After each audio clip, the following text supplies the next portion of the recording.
자, 이제 다 했죠? 이야기 다 했잖아요? 네, 인사합니다. 안녕하세요. 예, 시험 그렇게 잘 보지도 않았잖아요. 어, 시험은, 시험은 잘 볼 데가 없으니까 너무 걱정하지 마시고, 몇 점 맞는 시험이 60점 맞는 시험이라니까요. 그러니까 60점을 못 맞으니까 60점 맞기 위해서 지금 공부를 하는 거잖아요. 그러면 되잖아요, 이렇게. 걱정하지 마세요. 60점 맞는 시험이잖아. 그다음에 개론이 55점 맞았다.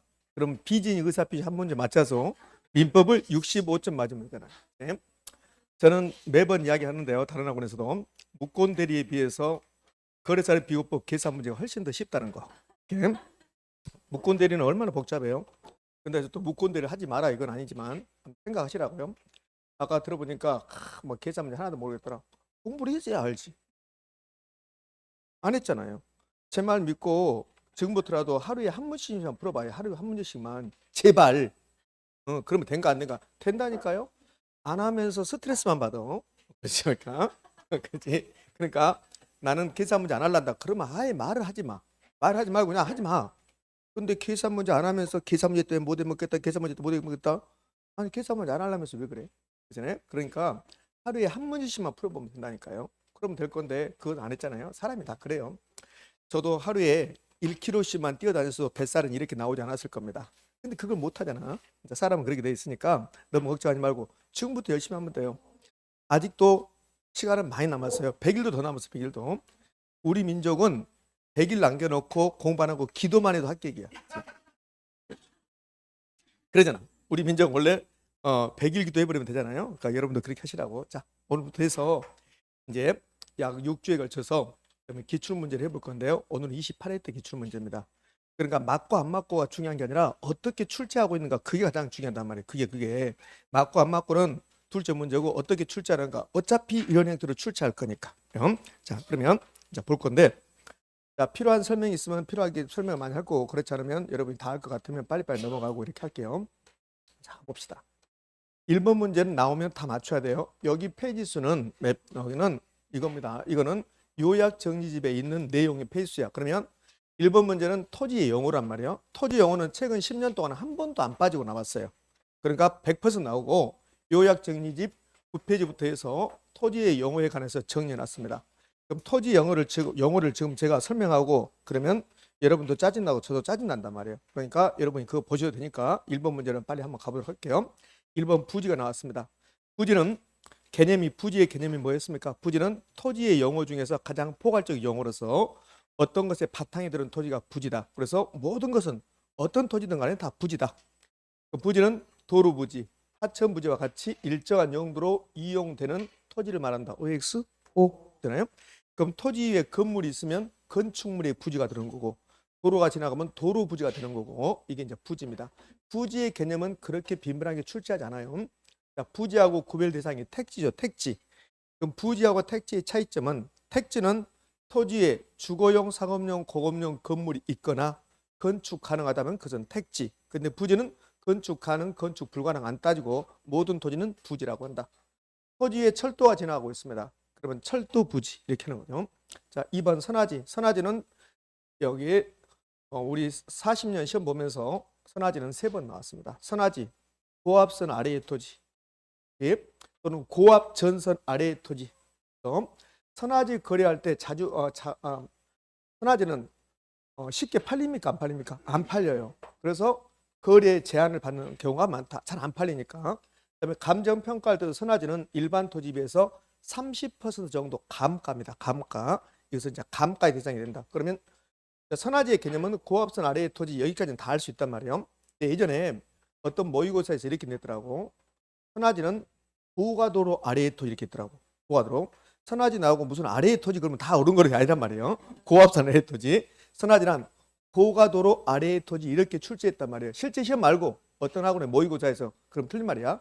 고압선 아래의 토지로서 이용 및 거래에 제한을 받는다. 이걸 다른 말로 이제 이 부분을 이렇게 표현할 수도 있죠. 감가의 대상이 될 수 있다. 이렇게 그럼 선화지 됐습니다. 맹지 5번인가 나와서 그동안 그 맹지는 다른 토지에 둘러싸여서 도로의 접속면을 갖지 못한 토지를 맹지라고 합니다. 그럼 이제 여기서 이어지는 말, 그 맹지는 원칙적으로 허가권자가 건축 허가권자가 건축 허가를 해줄까 안 해줄까? 안 해주겠지. 안 해주지. 그런 말들은 투조적인 거고 여기까지가 이제 맹지입니다. 후보지. 후보지 이행지가 시험에서 가장 많이 나오는 거예요. 후보지 이행지. 후보지는 이제 감정평가사들에게 토지를 나누라면 이렇게 나눈다고 했잖아요. 감정평가사의 토지 나누십시오. 그러면 감정평가사들은 용도지역이라는 이름으로 나누고 이 용도지역은 우리 공법쌤한테 배웠던 용도지역이 아닙니다. 감정평가사들은 토지를 용도지역이라고 해서 택지지역, 그 다음에 또 무슨 지역입니까? 농지지역, 그 다음에 임지지역 이렇게 나눈단 말이에요. 이렇게. 그럼 여러분 이제 공부할 때 이렇게 할 수 있겠네요. 감정평가사들이 토지를 나누면 이렇게 나누는데 국토의 계획 및 이용에 관한 법률에서는 용도지역이요, 주거지역, 상업지역, 공업지역, 녹지지역 이게 도시지역일 거고 용도지역은 도, 간, 농, 자 같이 공부해 줘야지. 이게 나왔으면 지금 무슨 말 됐습니까? 예? 그러니까 지금 제가 요거 쓴 것은 시험에 안 나와요.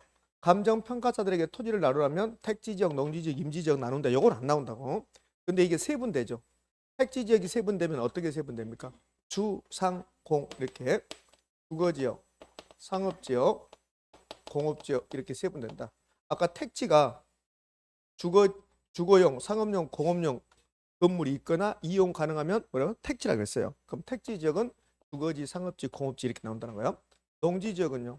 농사는 밭농사, 논농사, 과수원. 그래서 전, 밭농사, 답, 논농사, 과수원 이렇게 나눈다. 임지 지역은 용재림하고 신타님으로. 용재림의 뜻, 신타님의 뜻을 낸다 안 낸다? 안 낸다 그랬잖아요. 이렇게. 그래서 이렇게 해서 한 묶음이고 이렇게 한 묶음이고 토지는 용도가 매우 다양해요. 그러면 용도의 다양성 때문에 현재의 용도에서 다른 용도로 용도를 바꿀 수 있다 없다? 있다. 그걸 이제 용도 전환이라고 하잖아요. 그럼 요 임지가 농지가 될 수도 있고 임지가 택지가 될 수 있다. 임지가 농지로 용도 전환 중이거나 임지가 택지로 용도 전환 중이다. 이걸 뭐라 한다? 후보지. 후보지. 그럼 후보지역은 택지지역, 농지지역, 임지지역 상호 간의 용도 전환 중이다. 이걸 후보지 그래요. 근데 택지지역 내에서, 농지지역 내에서, 임지지역 내에서 주거지기 상업지로, 상업지가 주거지로 용도 전환 중이다. 이걸 뭐라 한다? 이행지라고 합니다. 이행지. 그러니까 후보지 이행지가 가장 시험에 잘 나오고 이제 후보지 이행지가 나오면 후보지하고 이행지 나왔습니다. 그럼 차이점은 공통점부터. 후보지 이행지의 공통점은 현재 용도에서 다른 용도로 용도 전환 중. 후보지 이행지가 시험에 나왔을 때 용도 전환 된 나오면 용도 전환 된 나오면 OX, X, 용도 전환 중이 나와야지 O. 그다음에 차이점은 후보지는 임지지역, 농지지역, 택지지역 상호 간의 용도 전환 중. 그럼 이행지는 임지지역, 농지지역, 택지지역 내에서 용도 전환 중. 상호 간의 용도 전환, 상호 간의 후보지 내에서 이행지. 그러면 4번은 후보지는 임지지역, 농지지역, 택지지역 상호 간의 다른 지역으로 전환되고 있는 지역의 토지를 말한다. OX, O. 5번 빈지. 빈지는 바닷가 토지죠. 바닷가 토지. 바닷가 토지로서 쓸모는 있지만 소유권의 대상이 되지 않는 토지. 물에 의한 침식으로 인해서 수면 아래로 잠긴 토지가 빈지입니까? 포락지입니까? 포락지. 그래서 답은 1번. 5번. 미안해요. 네? 5번. 비도 오는데 그런 식으로 했습니다. 자, 좋습니다. 1번 문제 이제 갈 건데 여러분은 오늘 요 9페이지 통해서 여기 토지의 용어 한번 쭉 정리해 보라고 한번 크게 볼 거 없잖아요. 한번 쭉 정리해 보면 맞다 그렇게 될 거니까. 자, 2번 문제 갑시다. 2번 문제 토지의 특성. 토지의 특성은 100% 시험에 나온다고 그랬어요. 그럼 토지의 특성은 12페이지부터 있는데 제가 한번 읊어볼 테니까 한번 들어보시라고요. 토지의 특성 그러면 일단 두 개로 나누죠. 어떻게 나눕니까? 이제 12페이지 놓고 보시면 돼요. 10페이지 따라 놓고 12페이지를 보면서 제가 하는 말이 옳은 건가 여러분이 점검하라고. 점검. 그러면 토지의 특성은 일단 두 개로 나눈다. 자연적 특성과 인문적 특성으로 나누고 자연적 특성에는 뭐가 있습니까? 이런 거 시험에 나오지 않습니다. 그럼 자연적 특성에 부동성, 부중성, 영속성, 개별성, 인접성 이런 게 있는데 이 자연적 특성에 예외가 있다 없다? 없다. 특히 부중성의 예외란 말은 존재하지 않는다. 그럼 이제 하나씩 하나씩 공부해 보면 그러면 부동성 나왔어요. 부동성은 토지의 위치가 가는 거고 토지의 위치는 절대적 위치와 상대적 위치가 있는데 이런 말들은 잘 안 나와요. 그럼 부동성이 나오면 생각나는 말 세 가지. 지역, 임장활동, 외부 효과. 외부 효과는 부동성하고 인접성하고 같이 해서 외부 효과가 나오죠. 그게 가장 중요한 말이에요. 그래서 시험 지문에 토지의 특성이 나왔는데 시험 지문에 지역별로 시장이 형성된다. 지역별로 가격이 다르다. 지역 분석이 필요하다. 이렇게 지역이 나오면 그럼 다 뭐다? 부동성. 지역하고 똑같은 말이 뭡니까? 국지적 시장을 만든다. 되셨죠? 그럼 지역의 부동성에서 가장 중요한 말은 지역. 그다음에 임장 활동도 잘 나오죠. 현장에 임해라. 외부 효과. 이런 게 부동성과 관련된 내용들이야. 이제 부수적으로 이제 부동성 그러면 지역, 임장 활동, 외부 효과가 가장 중요하고 거기서 부수적으로 위치란 말 나오면 위치 지대, 입지 선정, 뭐 지자체 이런 말들 나오면 전부 다 뭐다? 부동성. 부증성. 부동성하고 부증성이 시험에서 가장 잘 나와요. 부증성. 토지는 인간의 힘으로 증가시킬 수 없다. 량이 고정돼 있다. 량이 한정돼 있다. 부증성은 토지의 공급에 관한 거고 토지의 공급은 두 가지가 있다. 물리적 공급과 용도적 공급. 그 물리적 공급의 뜻을 물어보지 않는다고 했어요. 물리적 공급은 새롭게 만들어내는 거. 이 세상에 존재하지 않는 거. 그럼 토지 빼고 나머지 물건들은 다 새롭게 만들어내는데 토지만 새롭게 만들 수 없다. 그럼 토지는 부증성 때문에 물리적 공급이 된다 안 된다? 안 된다. 이제 주의할 거. 용도적 공급은 용도를 바꾸는 거야. 그럼 용도적 공급은 가능 불가능? 가능. 그래서 이렇게 나오죠. 토지는 부증성 때문에 물리적 공급도 안 되고 용도적 공급도 안 된다. 그럼 OX, X 물리적 공급만 안 된다는 거야. 구렁이 담 넘어가듯이 부증성 때문에 물리적 측면뿐만 아니라 용도적 측면에서도 그 량을 증가시킬 수 없다. 이렇게 내버린다고. 그럼 OX, X 용도적 공급은 가능 불가능? 가능. 자, 부증성과 관련된 내용들. 부증성이 나오면 그러면 부증성과 관련된 내용들을 여러분이 다 기억할 수가 없잖아요. 부증성과 관련된 내용도 제가 모든 걸 다 기억할 수는 없잖아요. 저는 많이 알고 있지만 여러분 몇 개 모른단 말이에요. 그럼 다 알고 갈 필요 없어요. 그 부증성 그러면 물리적 공급이 된다 안 된다? 안 된다. 물리적 공급은 안 되는데 요거 나와야 되고. 그러면 두 번째 부증성 때문에 토지 이용을 할 때 최고 가치를 창출하는 이용을 해야 된다. 그게 최유 이용이고 부증성 때문에 건물 지을 때 높은 건물을 지어야 된다. 그걸 집약화라고 해요. 집약화. 토지용 집약화. 이게 시험에서 가장 잘 나와요. 그럼 이제 부수적으로 물리적 공급이 안 되면 토지의 공급 곡선이 물리적 공급 곡선이라는 게 있다. 그럼 토지의 물리적 공급 곡선은 수직선, 완전 비탄력적, 탄력성 몇이다? 0이다. 이렇게 하는 거예요. 이렇게. 이게 이제 부증성과 관련된 내용들이죠. 근데 이제 용도적 공급이 나오면 용도적 공급은 가능. 그럼 용도적 공급이 뭐냐? 용도적 공급은 새롭게 만든 게 아니라 용도를 바꾸는 것이다.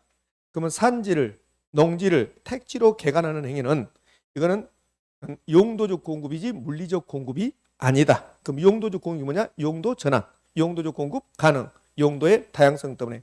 용도적 공급이 된다 하더라도 토지량은 증가한다, 증가하지 않는다? 증가하지 않는다. 됐어요? 이제 부증성과 관련된 내용들을 했는데 이것이 가장 중요하고 요 세 가지가 중요하고 이제 부수적으로 토지의 부정 문제 근본 원인, 희소성의 근본 원인 뭐 만들까 부족하겠죠. 그러면 돈 내야 돼. 지가지대를 발생시킨다. 지대 발생시킨다. 지가를 발생시킨다. 제가 이거 설명하면서 이렇게 했잖아요. 우리는 공기를 흡입하면서 돈 안 내지만 근데 토지를 사용할 때 돈 내야 된다. 왜? 토지는 못 만드니까. 그럼 공기를 못 만든다 해봐요. 그럼 공기를 흡입할 때 돈 내야 될까 안 내야 될까? 내야 되겠지.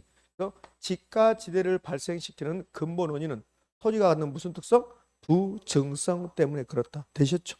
이렇게 뭐 이 정도 하시면 될 것 같아요. 부증성. 또 하나 지가고 현상의 근본 원인, 토지 가격이 높게 나타나는 현상, 근본 원인이 부증성. 그다음에 부증성 때문에 공급 조절이 될까 안 될까? 안 돼. 토지 수요가 아무리 증가해서 토지 가격이 올라간다 하더라도 토지 공급을 증가시킬 수 없다.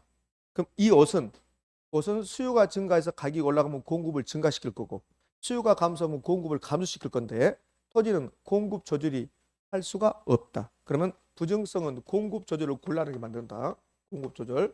공급 조절이 곤란하면 수요 공급 조절도 곤란할 것이다. 그러니까 부증성 때문에 공급 조절 곤란, 수요 공급 조절 곤란 이렇게. 자, 부증성 끝. 영속성 나왔습니다. 영속성 그러면 생각나는 말 해보십시오. 영속성. 영과 예수 됐습니다. 그 됐고. 그럼 영속성에서 반드시 기억해야 할 말들. 부증성 나면 이렇게 해야 되고 영속성 그러면 생각 나누면 영속성 때문에 토지는 마모되지 않는다. 노후화되지 않는다. 물리적 감가의 대상이 된다 안 된다? 안 된다. 그래서 토지는 물리적 감가의 대상이 되지 않는다. 자, 요걸 이렇게 한다고. 토지는 부증성 때문에 물리적 감가와 경제적 감가의 대상이 되지 않는다. OX, X. 물리적 감가만 안 된다니까. 물리적 감가만. 경제적 감가의 대상이 될 수 있어요, 없어요? 있어요. 옆에 토지 쓰레기 소각장 들어오면 경제적 감가의 대상이 된단 말이에요. 그럼 이렇게 한단 말이에요. 토지는 영속성 때문에 물리적 측면뿐만 아니라 경제적 측면에서도 감가의 대상이 되지 않는다. 그럼 틀린 말이에요. 뭔만? 물리적 감가만 대상이 되지 않는다. 그러나 경제적 감가는 대상이 될 수 있다 없다? 있다. 그래서 경제적 감가의 대상은 되는 거죠. 이렇게 물리적 감가의 대상이 되지 않는다. 요 말을 토지는 영속성 때문에 물리적 감가의 대상이 되지 않는다. 이 말을 어떻게 하냐면 토지는 원칙적으로 감가의 대상이 되지 않는다. 이렇게 한다고. 원칙적으로 감가의 대상이 되지 않는다. 그럼 이제 토지의 영속성 물리적 감가의 대상이 되지 않는다. 그다음에 모든 것을 장기적으로 만든다. 장기적 고려. 그다음에 소모를 전제로 재생산이라는 말이 있다 없다? 없다. 다시 만든다는 말은 없죠. 그다음에 관리의 필요성이 나타나고 마스크 한 번 쓰고 끝나면 관리할 필요가 없잖아요. 관리의 필요가 나타나고 이게 영속성과 관련된 내용들입니다. 그다음에 영가이수.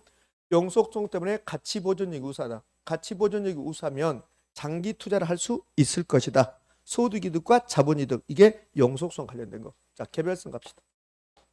자, 개별성이 나오면 시험에서 가장 잘 나오는 게 개별성 때문에 일물일가의 법칙이라는 게 있다 없다? 없다. 개별성 때문에 일물일가의 법칙은 적용되지 않는다. 그다음에 개별성 때문에 모든 것을 개별화시킨다. 그럼 1번지 토지와 2번지 토지가 가격이 같다 다르다? 다르다. 이걸 개별화시킨다고 그래. 개별화. 그다음에 감정평가할 때 개별 분석. 그다음에 뭐가 나와요? B자. 상품의 비표준화, 시장의 비조직성, 거래의 비공개성. 그렇죠? 그런데 주의할 것은 개별성 때문에 이제 B자가 들어가는데 개별성 그 자체가 바꿔 쓸 수 없다. 비대체성. 그럼 개별성 때문에 부동산 공급은 독점화됩니까? 비독점화됩니까? 독점화. 개별성은 부동산 공급을 비독점적으로 만든다. 그럼 틀린 말이야. 독점화시키는 거야. 자. 아직 좀 체크 못 하신 분 있어요? 요 개별성에서는 B자가 많이 나온단 말이에요. 그럼 개별성과 관련된 B자가 개별성은 비대체성 바꿔 쓸 수 없단 말이에요. 여기 나오고 상품의 비표준화는 상품이 다 다르다는 소리야. 그렇죠? 우리 여러분이 쓰고 있는 책상은 다 똑같잖아요. 이게 상품의 표준화. 근데 부동산은 토지는 다 다르죠. 상품의 비표준화, 시장의 비조직성, 유통 구조가 없다는 거야. 거래의 비공개성. 이렇게 B자가 쏟아져 나온단 말이야. 이렇게. 그러면 개별성은 B자가 중요한데 모든 게 B자를 붙여서는 안 된단 말이에요. 그러니까 주의할 것은 개별성은 부동산 공급을 독점화시키는가 비독점화시킬까? 독점화시키는가 독점적 공급인가 비독점적 공급. 여기서 B자를 집어넣어줬잖아. B자. 비독점적 공급인가 비독점적 공급 틀리고 독점적 공급이야. 그러니까 개별성은 B자가 중요한데 모든 게 B자가 들어가서는 안 된다는 거야. 개별성 때문에 우리 금단 1번지 토지를 공급할 사람은 딱 한 명밖에 없다는 거야. 그걸 공급을 독점적으로 만든다. 되셨죠? 어땠는데? 그럼 자연적 특성이니까 요 자연적 특성이잖아요. 그럼 부동성, 부증성, 영속성, 개별성 끝났죠. 인접성은 거의 시험에 나올 일이 없으니까. 그럼 용도의 다양성까지 가면 용도의 다양성은 인문적 특성이고 자연적 특성은 아니지만 용도의 다양성 그러면 두 가지만 생각나면 돼요. 용도가 다양하면 현재의 용도에서 다른 용도로 용도를 바꿀 수 있다 없다? 있다. 그게 뭐요? 용도적 공급. 그럼 용도가 다양하면 금단의 1번지 토지가 용도가 10개면 그럼 10개 중에서 어떤 용도로 이용하는 게 최고 가치를 창출하는 것인가? 최유용. 두 가지만 기억나면 된단 말이에요. 자, 설명 다 끝났어요. 보게요. 자, 틀린 것은 그렇습니다. 1번 토지의 부증성 나왔습니다. 부증성. 지대 또는 지가를 발생시키며 채용의 근거가 된다. OX? O. 자, 봐요. 요 부증성 때문에 지대 지가를 발생시켜. 요건 딱 한 번 나왔어. 한 번 나왔으니까 40년 동안 한 번 나왔으니까 출제 비중은 떨어지는 거야. 요 부증성 때문에 지가지대는. 근데 부증성 때문에 채용의 근거가 된다. 요거는 자주 나온다고. 부증성 때문에 지가지대에 근거가 된다. 요게 중요한 게 아니라 채용의 근거가 된다. 이게 중요한 거. 2번 토지의 개별성은 부동산 활동과 현상을 개별화시킨다. 다 다르게 만든다는 소리예요. 개별 나왔잖아요. 3번 토지의 부동성은 부동성 그러면 지자체, 지역 이런 거 나온다고. 지방자치단체 운영을 위한. 우리 인천광역시가 운영되려면 돈이 있어야 되잖아요. 그럼 세금을 거둬야 되겠죠. 그러면 인천광역시의 세금 중에서 재산세가 차지하는 비중이 엄청나게 크단 말이에요. 재산세는 지방세잖아요. 지방세. 그럼 토지의 부동성 때문에 지방자치단체 운영을 위한 부동산 조세 수입의 근거.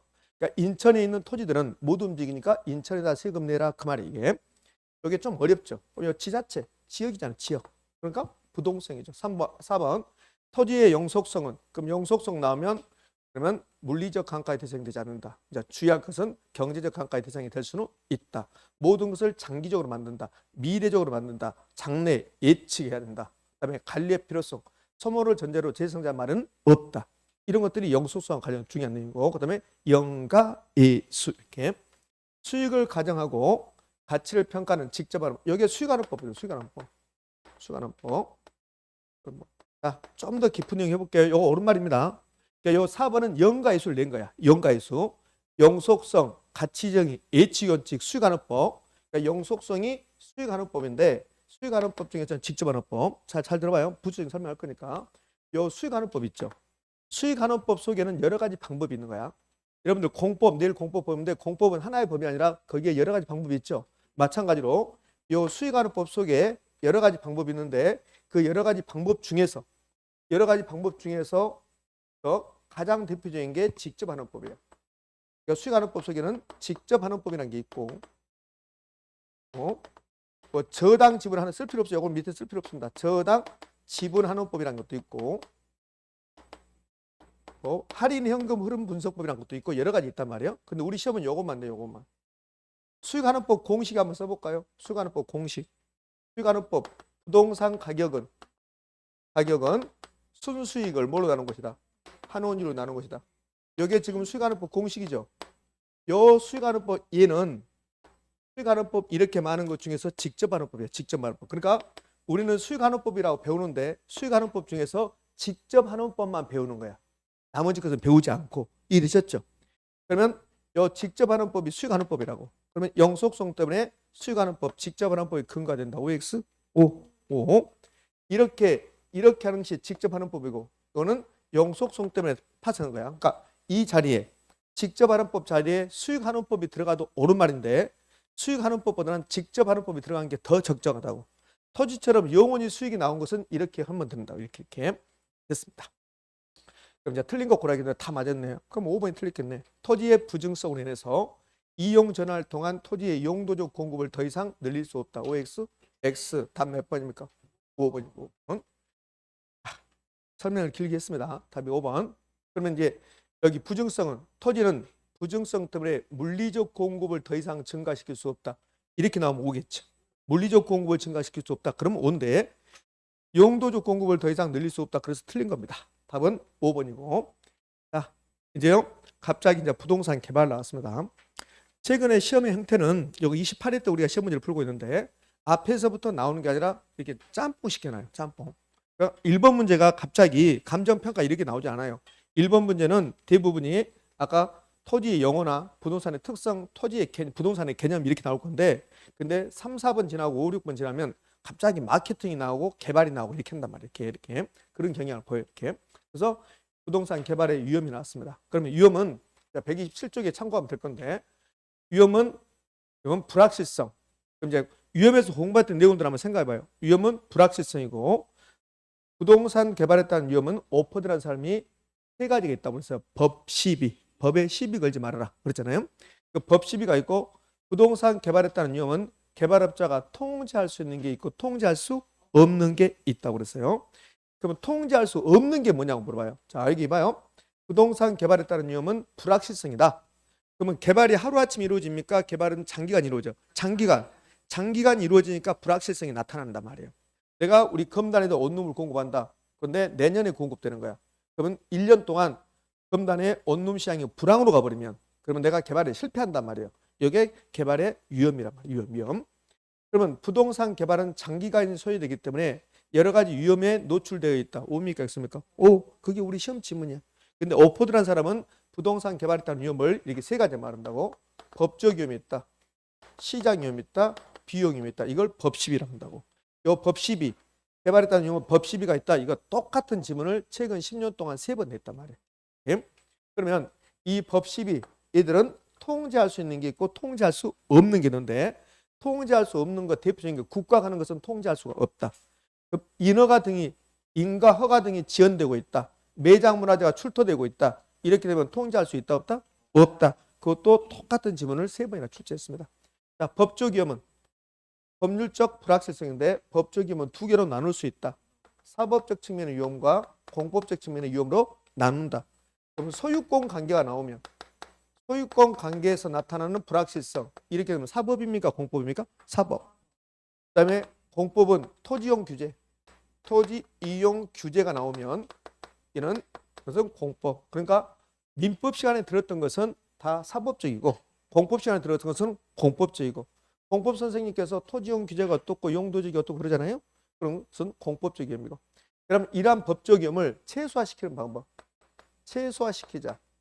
그러면 최소화시키기 위해서는 확정이 된 토지, 토지용 계획이 확정된 토지, 이용 계획이 확정된 토지를 구입하면 그럼 법적 위험을 줄일 수 있다 없다? 있다. 이렇게 되는 거예요. 법시비 중에서 가장 시험에 잘 나오는 게 뭘까? 시장위험. 시장위험이 가장 시험에 잘 나오는 거야. 그러면 시장위험의 뜻은 시장의 불확실성. 내가 생각했던 만큼 안 팔리는 거야. 그걸 시장위험이라고 한다고. 그럼 시장위험은 내가 생각했던 만큼 안 팔리니까 미분양, 미임대. 내가 임대용으로 했으면 임대가 안 된다. 미분양, 미임대. 이게 시장위험이야. 그러면 경기가 변동해서 부동산 경기가 침체해서 미분양되고 있다. 미임대되고 있다. 무슨 위험이냐고 물어봐요. 무슨 위험? 시장위험. 그럼 이 시장위험을 줄이는 방법, 최소화시키는 방법에 시장 분석과 무슨 분석이 나옵니까? 시장성 분석이 나오죠. 그럼 시장 분석과 시장성 분석은 같은 말, 다른 말? 다른 말이지, 다른 말. 이 2개가 같은 말인가 다른 말인가를 시험에 출제했단 말이에요. 다른 말입니다. 그럼 둘 중에서 어떤 분석이 먼저 이루어집니까? 시장 분석이 먼저 이루어집니다. 됐어요. 이 정도 하시면 돼요. 별것 없어요. 요 시장이 분석이 먼저 이루어지고 시장성 분석이 나중에 이루어지는 거야. 그러면 시장 분석의 뜻을 물어보는 거야. 시장 분석은 특정 부동산의 수요 공급을 분석하는 거야. 수요 공급. 수요 공급 분석한다. 수요 공급 분석이라고 나오면 그것은 시장 분석이야. 특정 부동산. 내가 검단에 원룸을 공급할 계획을 가지고 있다. 그러면 검단에 시장 분석할 때 원룸의 수요 공급 분석이 해야 됩니까? 투룸을 분석해야 돼요. 원룸. 그래서 특정 부동산 수요 공급 분석한다. 그럼 시장성 분석은 시장 분석을 바탕으로 해서 매매 가능성, 임대 가능성, 요거 분석하는 거 또는 분양 가능성 분석하는 거 요걸 시장성 분석이라고 합니다. 그럼 이제 시장성 분석에서 나오는 대표적인 게 하나 있죠. 무슨 분석? 시장성 분석의 가장 대표적인 뭐요? 흡수율 분석. 됐다 안 됐다 그러고만 여기까지는 되고 그 다음에 여기 안 되고. 흡수율 분석. 왜 그래? 자. 최근에요. 어떤 학원의 모의고사에서 이걸 냈어요. 야비하게 말이야. 이렇게 낸단 말이에요. 자, 흡수율 분석은 시장 분석의 내용으로 OX 흡수율 분석은 시장성 분석의 내용이야. 시장성 분석 내용. 그럼 흡수율 분석이 나오면 포인트, 키워드. 자, 흡수율 분석이 나오면 키워드. 그렇지. 미래 가장 중요한 말이야. 흡수율 분석은 미래 흡수율 파악한 게 주된 목적이다. 그럼 흡수율 분석이 나오는 순간 미래가 생각나요. 미래. 초등학교 친구 이미래 생각하지 말고 미래. 예? 여기. 예? 자, 됐어. 그럼 이제 시장 분석도 마무리됩니다. 비용 분석은 거의 나오지 않죠. 비용 분석은 뭐가 비용 분석? 아니 비용위험. 비용위험은 거의 시험에 안 나와요. 내가 우리 검단에 어떤 건물을 개발할 때 공사비가 1,000억이 끝날 줄 알았어요. 근데 이렇게 장마가 지속돼. 그다음에 매장 문화가 출토돼. 그다음에 건축 자재계가 올라가. 내가 대출 받을 때 이자율이 올라가. 그래서 공사비가 1,000억이 아니라 1,200이 될 수 있겠죠. 그걸 비용위험이라고 합니다. 그럼 비용위험은 생각했던 공사비보다 훨씬 더 늘어난 것을 비용위험이라고 하는데 그럼 이러한 비용위험을 줄이는 방법. 자, 패턴 봐봐요. 법적 위험, 뜻 이야기하고 최소화 방법. 시장위험, 뜻 이야기하고 최소화시키는 방법. 그럼 비용위험도 뜻 이야기하고 최소화시키는 방법. 비용위험은 거의 나오잖아요. 그 비용위험을 최소화시키는 방법은 최대 가격 보증 계약. 최대 가격 보증 계약 우리 시험에서 한 번도 언급한 적이 없습니다. 그럼 최대 가격 보증 계약은 내가 건물이나 대형 건물을 건축한다. 현대건설하고 계약을 해. 현대건설한테 내가 야 1,000억에 퉁치자 한다고. 그럼 현대건설이 그거 건설할 때 1,000억이 들어가든 2,000억이 들어가든 나는 얼마 내면 돼? 1,000억만 내면 된다고. 그게 최대 가격 보증 계약이야. 그러면 최대 가격 보증 계약은 시장이익을 줄이는 방법입니까? 비용이익을 줄이는 방법이다. 비용이익을 줄이는 방법이다. 제가 쓰지 않는 이유는 책에 다 있기 때문에 그렇다. 그다음에 비용이익은 아니 최대 가격 보증 계약은 우리 시험에서 한 번도 언급한 적이 없고 자 됐어요. 앞으로 저를 보려면 열 몇 번 남았는데 제 입을 통해서 시험 볼 때까지 최대 가격 보증 계약이라는 게 한 5번은 나올 겁니다. 그러니까 중요하지 않는 것도 한 번도 안 나온 것도 5번 나오는데 탄가비거는 얼마나 많이 나올까? 예? 갈게요. 3번 문제 갑시다. 틀린 거. 1번 오퍼드는 부동산 개발의 위험을 법에 시비 걸지 마라. 법 시비. 법 시비. 옳은 질문. 2번 부동산 개발 사업의 추진에는 많은 시간이 소요되므로 개발 사업 기간 동안 다양한 시장 위험에 노출된다. OX? O. 3번 부동산 개발 사업의 진행 과정에서 행정이 바라 국가가 하는 거야. 국가가 하는 것은 통제할 수 없습니다. 그러잖아요. 통제할 수 없죠. 사업 인허가 지은 위험은 시행사 또는 시공사가 스스로 관리할 수 있는 위험에 해당한다. OX? X. 관리할 수 없다. 그럼 머릿속에 위험이 나오면 관리할 수 있는 게 있고 관리할 수 없는 게 있다. 통제할 수 있는 게 있고 통제할 수 없는 게 있다. 그럼 통제할 수 없는 것을 물어본다고. 통제할 수 없는 거, 국가가 하는 거, 매장문화재 출처되는 거. 여기 이제 매장문화재 출토 나오거든. 매장문화재 출토. 그게 이제 통제할 수 없습니다. 4번 법률 위험을 최소화하기 위해서는 이용계획이 확정된 토지를 구입하는 것이 유리하다. 됐고 5번 예측하기 어려운 시장의 불확실성은 부동산 개발 사업에 영향을 주는 시장 위험 요인에 해당 요인이 된다. 맞죠? 그럼 경기가 침체했다, 인플레이션 발생한다, 이자율이 변동한다 이런 것들이 다 시장 위험이 된다. 자, 이 정도 나오면 다 맞출 수 있어야 돼. 됐습니다. 이 정도 하시면 충분하니까 부동산 개발 전반을 본 게 아니라 부동산 개발에 대해서 위험만 본 거예요. 위험은. 그럼 오늘은 부동산 개발 위험 법 시비가 있다. 그래서 제가 정리한 것처럼 정리를 해주셔야 한다는 소리예요. 저는 여러분 믿고 이렇게 정리하고 갈 테니까요. 자, 그다음에 올해 나올 수 있는 것 중 하나가 이게 우리나라 표준 산업 분류에 따른 부동산업을 분류하는 겁니다. 이거는 이제 6페이지 있는데 다 외웠는가 모르겠네요. 다 외우시라겠는데 자, 6페이지 제가 가볼게요. 6페이지 갑시다. 표준 산업 분류에 따른 부동산의 분류 6페이지가 있습니다. 그러면 부동산업은 다른 소분류는 부동산 임대 및 공급이 있고 부동산 관련 서비스업이 있다. 그 임대 및 공급은 두 개로 나눠지는 거야. 부동산 임대업하고 공급은 개발이거든. 그래서 개발 및 공급업하고. 제가 이거 할 때 있잖아요. 자, 그때 생길 때 오늘은 이것만 하십시오 그랬잖아요. 오늘은 부동산은 소분류, 중분류 이런 거 필요 없어요. 부동산업은 임대 및 공급업하고 그다음에 부동산 관련 서비스업이 있다.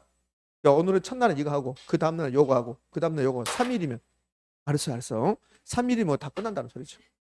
그러면 이제 부동산 임대 및 공급업은 임대업하고 개발 및 공급업하고 근데 임대업, 개발 및 공급업은 주거용, 비주거용, 기타 주거용, 비주거용, 기타 주거용, 비주거용, 기타 됐습니까? 예. 그다음에 부동산 관리업이 특징이 있다고 그랬잖아요.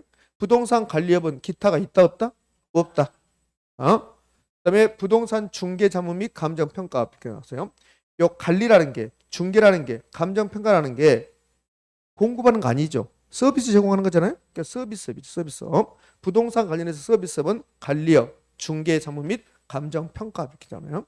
그럼 부동산 관리업에서 포인트가 나온다. 부동산 관리업은 주거용, 비주거용, 기타는 없다. 그다음에 중개 자문 및 감정 평가는 중개 및 대리업. 여러분이 중개 및 대리업에 속하는 거예요. 그다음에 부동산 투자 자문업, 부동산 감정 평가 이렇게 나눈다는 거예요. 그러면 여기서 답이 된 적이 있어요. 다음 중 부동산 관리업에 해당되지 않는 거. 그냥 그렇게 되면 안 되겠다. 자, 미안해요. 다음 중 표준 산업 분류에 따른 부동산업에 해당되지 않는 거. 그 부동산업에 해당되는 게 전부 다 이게 본산업에 해당되잖아요. 근데 기타 부동산 관리업이라는 게 있어요, 없어요? 없어요. 거기 한번 답이었어요.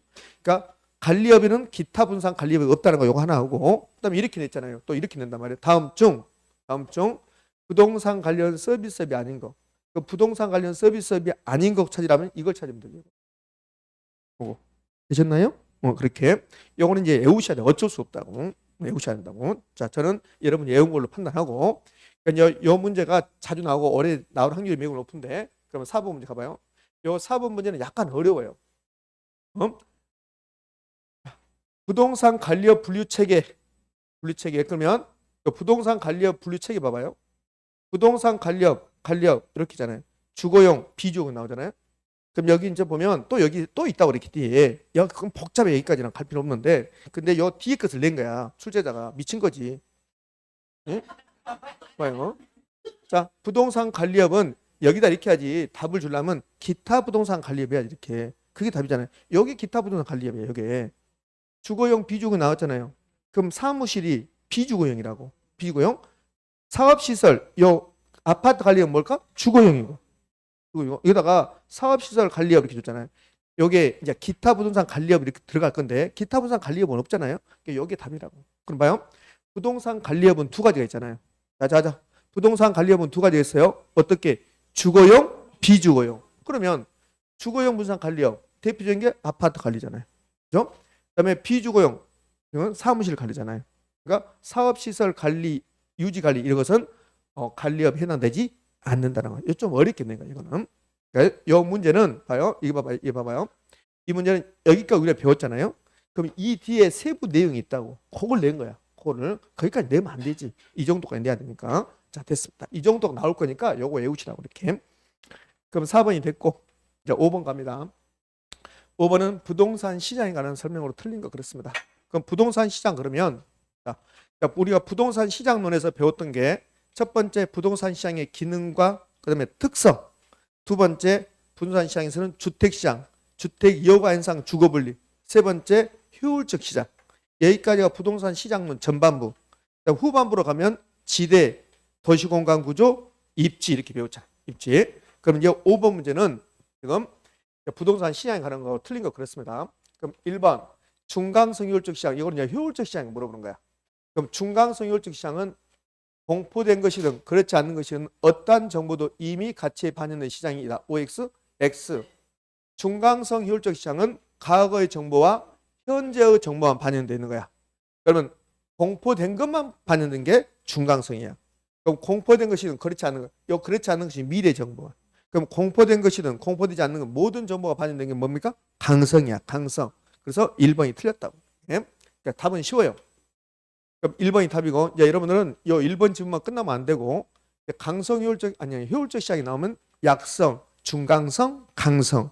그럼 약성 효율적 시장은 과거의 정보가 반영되어 있고, 중강성 효율적 시장은 현재의 정보까지 반영되어 있고, 강성 효율적 시장은 과거, 현재, 미래, 모든 정보, 공개된 것이든 공개가 안 된 것이든 모든 정보가 반영되어 있다. 그럼 약성, 중강성, 강성 이렇게 나오면, 자, 약성 갑시다. 약성, 중강성, 그다음에 강성 이렇게 나왔다고. 그럼 효율적 시장에서 포인트는 초과 이윤 여부, 초과 이윤.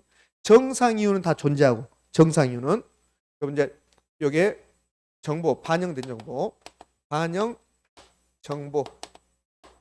그러면 과거의 정보만. 얘는 과거와 현재까지. 여기는 과거, 현재 그리고 미래까지. 그다음에 분석 방법. 분석 방법을 보면 그러면 강성효율적 시장은 분석할 필요 없고 약성은 기술적 분석을 하는 거고 중강성효율적 시장은 기본적 분석을 하는 거고 모두 다 정상이윤은 존재하고 그럼 초과이윤 여기에 포인트가 있죠. 초과이윤이 포인트가 되는데 근데 강성효율적 시장은 어느 누구도 어떠한 정보를 이용한다 하더라도 초과이윤은 존재하지 않는다. 그럼 약성은 약성이 없는 거. 약성은 과거가 있고 기술적 분석을 하고 있다고. 그럼 약성 효율적 시장에서는 과거 정보 이용하고 기술적 분석한다 하더라도 초과이윤은 존재하지 않는다. 그럼 약성에서 초과이윤을 얻을 수 있는 거. 현재의 정보, 미래의 정보, 그리고 기본적 분석을 한다면 초과를 얻을 수가 있다. 중강성 효율적 시장은 오로지 무슨 정보? 미래의 정보 이용했을 때만 초과를 얻을 수 있다. 효율적 시장에서는 이게 가장 시험에 잘 나온다. 예? 그다음에 부동산 시장의 효율성은 약성, 중강성, 강성 중에 어디? 중강성까지 존재한다. 부동산 시장의 효율성은 중강성까지. 그 부동산 시장이 중강성 효율성 시장에 존재한단 말은 부동산 시장에서 미래의 정보 이용한다면 초과이익 얻을 수 있다 없다? 있다. LH 직원들. 응?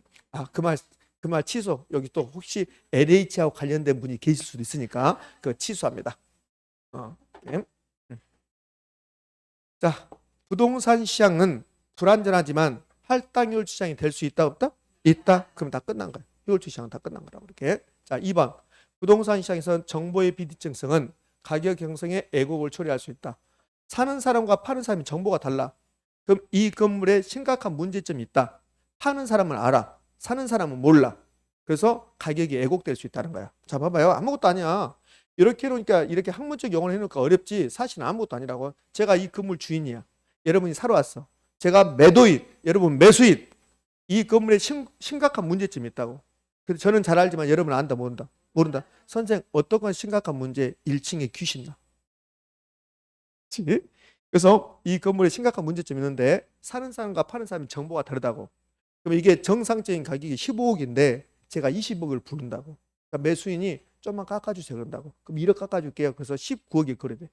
그럼 만약에 매수인이 하자를 알았다면 19억 낸다 안 낸다? 안 낸다는 거야. 그러니까 정보가 다르니까 정보가 비대칭성이니까 가격이 잘못될 수 있다는 거죠. 이렇게. 이게 가격 예고. 3번 부동산 시장에서 기술 개발로 부동산 공급이 증가하는 경우 수요 공급이 나가네. 공급이 증가합니다. 수요의 가격 탄력성이 작을수록 균형값 하락폭은 커진다. 자, 공급이 증가했죠. 공급이 증가하면 가격은 떨어지겠죠. 가격이 떨어질 때 수요가 탄력적이냐 비탄력적이냐서 가격 변화가 달라지거든.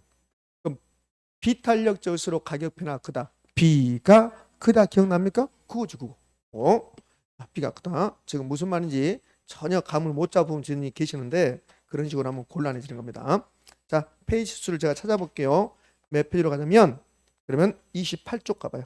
28쪽. 여러분들 가지고 있는 요약전지 28쪽입니다. 28쪽에 거기 마지막에 그림이 나오죠. 그림 나옵니까? 그림 바로 위에 가면 양가로 2번 공급이 증가할 때 수요가 비탄력적일수록 가격이 크게 하락 나왔죠. 그거야 요거 이게. 그 문제 이 문제가 요 지문이 그거라고 봐봐요. 그거 보고 이제 봐봐요. 무조건 비탄력적일수록 가격 변화가 크다고 그랬어요. 그러면 공급이 증가하면 가격은 떨어질 것이다. 이때 수요가 탄력적이냐 비탄력적에 따라서 요 가격 변화가 달라진단 말이에요. 그럼 수요가 비탄력적일수록 탄력성이 작을수록 균형은 가격은 크게 떨어진다는 소리야. 공급이 증가했으니까 가격은 떨어진다고. 가격은 하락하는데 수요가 비탄력적이면 가격이 많이 떨어진다. 그러면 3번 지문은 올까 있을까? 오죠. 3번님이 지문이 B가 크다야. 비탄력적일수록 가격 변화가 크다. B가 크다. 그러니까 여기까지 올 필요가 없잖아요. 사실은 5번 문제는 1번에서 답을 하고 가면 되지 이 다음 지문을 볼 필요가 없잖아요. 자, 됐고 이제 요 3번이 B가 크다. B가 크다. 비탄력적일수록 가격 변화 크다야. 4번 일반적으로 부동산은 일반자에 비해서 거래 비용이 많이 들고 부동산 이용의 비가역적. 이 말이 무슨 말이냐면 부동산 이용할 때 한 번 잘못 이용하면 원래 상태로 되돌아가기 힘들다. 이게 비가역적이야. 이 특성 때문에 일반자에 비해서 의사결정 지원 분야의 역할이 더욱 중요하다. 굉장히 어려운 말이거든요. 이 뜻이 이런 뜻이에요. 여기 우리 서울에 아파트가 부족하다. 그래서 북한산 국립공원이 있는데 이 북한산 국립공원을 다 밀어붙여서 아파트 택지 만들어서 아파트 단지를 만들어버리자. 그러면 이 아파트 단지를 만들어내면 북한산 국립공원은 되돌아갈 수 있어요? 없어요? 없어요. 그게 비가역적입니다. 비가역적? 그렇기 때문에 부동산 관련해서 의사결정할 때는 신중하게 해라. 그러면 의사결정할 때 신중해야 되는데 그때 신중할 때 이제 도움을 받는 거야. 이거 아파트 단지로 개발해도 될까요? 안 될까요? 이거. 그게 의사결정에 지원해주는 분야야. 그러면 의사결정 지원 분야가 이런 것들이 의사결정 지원 분야란 말이에요. 내가 이거 투자할까 말까 고민한다고. 투자할까 말까 고민해요. 그럼 투자 가치가 있다 없다 의사를 결정해야 된다고. 그럼 투자라는 것은 의사, 투자, 개발 이것은 결정 분야라고 해요. 결정, 의사를 결정하니까 결정 분야다. 그럼 내가 이거 이제 투자할까 말까 개발할까 말까 막 고민하는데 근데 고민을 했는데 선택을 잘해야 돼. 한번 이용 잘못하면 원래 상태로 돌아가기 힘드니까 이때 이제 결정 지원 분야가 내가 투자할까 말까, 개발할까 말까 고민할 때 감정평가사가 그건 투자 가치가 충분합니다. 개발 가치가 있습니다. 이렇게 해주는 거야. 이걸 의사결정 분야라고 그래. 그럼 감정평가가 의사결정 분야인데 그럼 감정평가의 중요성이 나타나겠다, 안 나타나겠다? 나타나겠지. 그 말이야. 이 말이죠. 4번 지문은. 4번 지문은 사실은 해석하기 힘들어요. 4번 지문은 부동산 관련해서 부동산을 잘못 이용하면 원래 상태로 되돌아가기 힘드니까 의사결정할 때 신중하게 해야 되고 그때 의사결정에 도움을 주는 분야가 의사결정 지원 분야야. 감정평가, 상담, 컨설팅 이런 것들이 의사결정 지원 분야. 이런 분야의 중요성이 나타난다. 그 말이지. 이렇게. 5번 부동산은 다양한 공사적 제한이 존재하므로 이는 부동산 가격 변동에 영향을 미칠 수 있다. 공법적 사항이 바뀌거나 사법적 사항이 바뀌면 부동산 가격이 영향을 미칠까 안 미칠까? 미치겠지. 여러분 토지가 그린벨트인데 그린벨트가 해제됐다. 그러면 공법적 사항이 바뀐 거잖아요. 그럼 당연히 가격에 영향을 미칠 수밖에 없죠. 자, 이제 6번 문제 갑시다. 6번 문제는 이런 것은 뭡니까? 요거 6번 문제. 6번 문제 맞죠? 이거는 이렇게 갖춘 주택은 무슨 주택입니까? 다중주택입니다. 다중주택. 이 주택을 한번 정리할게요. 이번 말고 다음에 주택이 나오면 주택을 정리하도록 하겠습니다. 자, 주택에서는 여기 이제 건축법상 주택인데 주택에서 요 면적은 660에다 330만 나온다는 거. 요 다중주택은 이건 시험에서 이상하게 다중주택이 잘 나옵니다. 네? 다중주택을 제가 뭐로 생각하겠어요? 하숙집을 생각하겠다. 하숙집. 그럼 학생 또는 직장인 등이 여러 사람이 장기간 거주할 목적으로 되어 있다. 여기에 다중주택입니다. 여기 이제 660이 나오면 틀리고 상계층 이하인데 요 상계층은 이제 이하 맞고 그럼 요거 하숙집은 나 혼자 별도로 독립된 주거 형태입니까 아닙니까? 아니지. 독립된 주거 형태가 원룸 같은 것을 독립된 주거 형태라고 한다고. 하숙집은 독립된 주거 형태가 아니라고. 그럼 다중주택이 하숙집을 생각하고 독립된 주거 형태를 갖추지 않았다 해야 돼. 독립된 주거 형태를 갖추고 그러면 틀린 말이야. 다중주택은 독립된 주거 형태를 갖추지 않았다 해야 된다고. 여기 다중주택. 7번 문제 갖춰. 마케팅 전략 틀린 거 그렇습니다. 그럼 마케팅이 나오면 마케팅에서는 마케팅 전략이 세 가지가 있잖아요. 첫 번째 시장적인 마케팅. 그러면 시장적인 마케팅 전략은 누구 중심입니까? 수요자입니까? 공급자입니까? 네? 시장적인 마케팅 전략은 공급자 중심이죠. 공급자 중심. 공급자 중심으로서 공급자가 시장에다 물건을 팔면 내놓으면 팔린다. 여기에 STP 전략이라는 게 있고 그다음에 차별화 전략으로서 4P 믹스 전략이 있다. 이렇게. 두 번째 시장적인 마케팅과 반대 개념이 고객적인 마케팅. 그럼 고객적인 마케팅 전략은 누구 중심입니까? 수요자 중심이죠. 수요자 중심. 고객이 원하는 대로 해주겠다. 여기에 아이다 올려놔야지. 그럼 세 번째 수요자 공급자 지속적인 관계를 갖자. 관계 마케팅 전략이 나오죠. 그럼 틀린 거 그랬습니다. 7번 문제 틀린 거. 1번 부동산 마케팅에서 시장 세분화 엄청 잘 나오죠. 그럼 시장 세분화는 수요자들을 동질적인 특성에 따라서 수요자들을 소그룹으로 나누는 거. 구매자, 수요자 집단을 세분화하는 거, 나누는 거. 이걸 시장 세분화. 그럼 1번 지문 OX, 2번 부동산 마케팅에서 표적 시장이란 세분됐으면 시장이 이렇게 있으면 시장을 이렇게 나눈다 했잖아요. 이렇게 나누고 이렇게 시장 세분화 나누고 이 중에서 나는 요 2번 시장이 가장 자신 있다. 여기에 표적 시장. 그럼 세분된 시장 중에서 부동산 기업이 내가 하는 회사가 표적으로 삼아 마케팅 활동을 수행하는 시장. 나는 2번 시장을 표적으로 삼았다. 이게 표적 시장.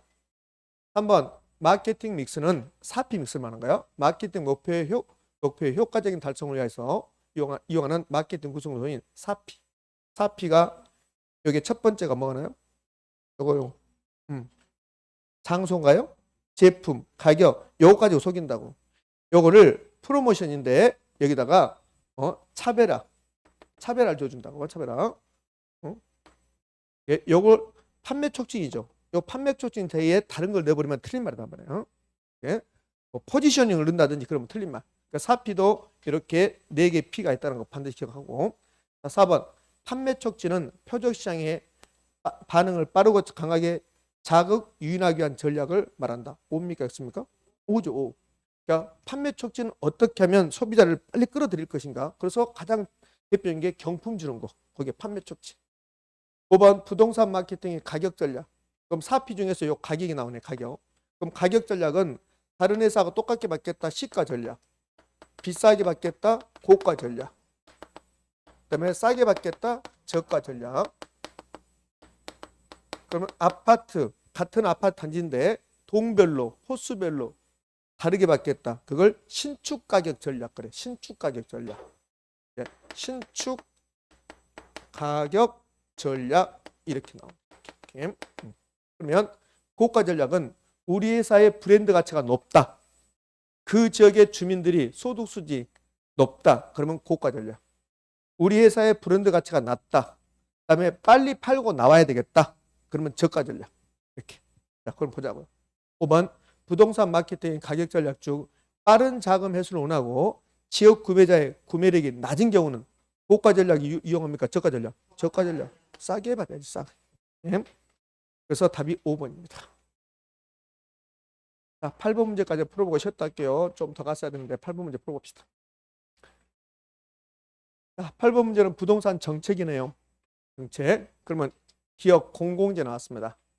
공공재 또는 외부 효과의 존재는 정부의 시장 개입에 근거가 된다. 이 기업 지분은 시장의 실패 원인을 물어보는 거야. 그러면 시장의 실패가 있으면 정부가 개입해야 됩니까? 아닙니까? 해야 되지. 그래서 기업지분을 통해서 시장의 실패 원인. 시장의 실패 원인을 기억하는가 물어본 거야. 실패 원인.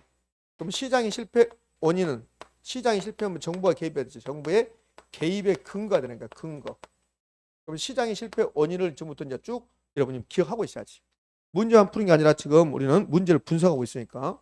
그럼 시장의 실패 원인 첫 번째 시장의 불안전성.